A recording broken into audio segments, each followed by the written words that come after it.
தருமபுரி செல்லும் பாமக தலைவர் அன்புமணி ராமதாசுக்கு ஒவ்வொரு மாவட்டத்திலும் நிர்வாகிகள் உற்சாக வரவேற்பினை அளித்து வருகிறார்கள். விரிவான தகவல்களை தருகிறார் எமது செய்தியாளர் ராஜகுமரன். வணக்கம். முழு விவரங்கள் என்ன? பாமக தலைவர் மருத்துவர் அன்புமணி ராமதாஸ் தருமபுரி மாவட்டத்தில் இன்று நடைபெறக்கூடிய கட்சி நிகழ்வு ஒன்றில் பங்கேற்பதற்காக சென்னையிலிருந்து புறப்பட்டு செல்கின்றார். சித்திரை முழு நிலவு நிகழ்வுக்கு பிறகு அன்புமணி ராமதாஸ் இந்த கூட்டங்களில் பங்கேற்பதற்காக செல்ல உள்ள நிலையில் அவருக்கு பிரம்மாண்டமான முறையிலே பாமகவின் மாவட்ட செயலாளர்கள் வரவேற்பினை வழங்கி வருகின்றார்கள்.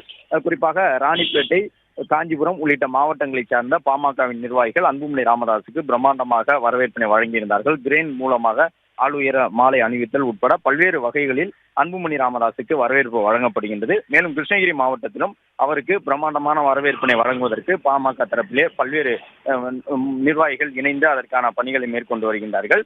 சித்திரை முழு நிலவு நிகழ்வுக்கு பிறகு தற்பொழுது தருமபுரி மாவட்டத்திற்கு அன்புமணி ராமதாஸ் செல்கின்றார். எனவே இந்த பயணத்தை பொறுத்தவரை அன்புமணி ராமதாஸ் இனி தொடர்ச்சியாக அரசியல் ரீதியாக 2026 சட்டமன்ற தேர்தலுக்கான ஆயத்த பணிகளை தொடங்குவார் என்று ஏற்கனவே பாமக தரப்பில் கூறியிருந்தார்கள். அதற்கேற்ப இன்று தருமபுரிக்கு செல்லக்கூடிய அன்புமணி ராமதாஸ் இதன் தொடர்ச்சியாக பல்வேறு மாவட்டங்களுக்கும் அடுத்தடுத்து பயணங்களை திட்டமிட்டிருப்பதாக சொல்லப்படுகின்றது.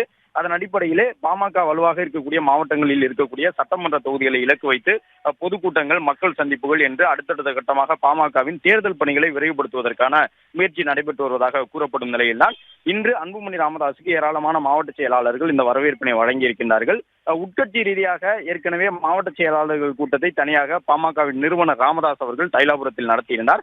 அந்த கூட்டத்திலே அன்புமணியின் ஆதரவு நிலைப்பாட்டில் இருப்பதால் ஒட்டுமொத்தமாக ஏறக்குறைய 9 மாவட்ட செயலாளர்கள் புறக்கணித்திருந்தார்கள். அதன் அடிப்படையிலே பாமகவில் கிட்டத்தட்ட 100 முதல் 110 மாவட்ட செயலாளர்கள் இருந்து வரக்கூடிய சூழ்நிலையில் 10 மாவட்ட செயலாளர்கள் மட்டுமே ராமதாஸ் தலைமையிலான அந்த மாவட்ட செயலாளர்கள் கூட்டத்திலே பங்கேற்றிருந்தார்கள்.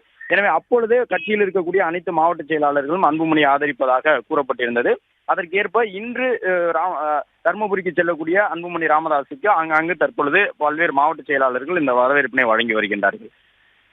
பிளே ஸ்டோர் மற்றும் ஆப் ஸ்டோரில் இருந்து பாலிமர் செயலியை QR கோடு மூலம் பதிவிறக்கம் செய்யுங்கள். செய்திகளை உடனுக்குடன் பெறுங்கள்.